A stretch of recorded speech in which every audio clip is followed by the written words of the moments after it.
So last Saturday, my neighbors, the ever-enthusiastic Brad and Cindy, invited me to their annual silent disco.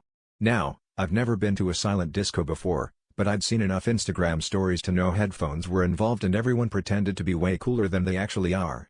I thought this was the perfect opportunity to finally wear those neon leggings I bought in a moment of questionable judgment. When I arrived, things started off a little strange. Brad was taping a "no headphones needed" sign to the door, grinning like he'd just discovered electricity.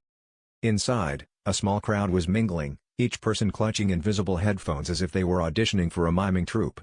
There was no music, just the faint sound of sneakers squeaking on the hardwood floor, an occasional cough, and someone's stomach audibly rumbling.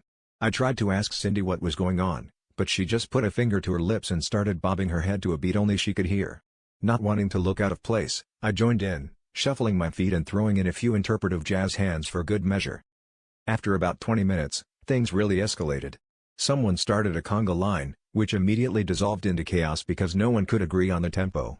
Brad attempted a worm, but since there was no bass drop to time it with, he just flopped around like a confused seal while everyone politely clapped in silence. People were doing the robot, the sprinkler, and what I'm pretty sure was just a really enthusiastic attempt at tying their shoes, all to the soundtrack of awkward breathing and the soft thud of socked feet. By midnight, someone finally broke the silence to ask, "Did anyone actually bring the music?" That's when Brad sheepishly admitted he'd forgotten to rent the headphones and had been hoping no one would notice. We all just burst out laughing, realizing we'd spent 3 hours dancing to the sound of our own confusion.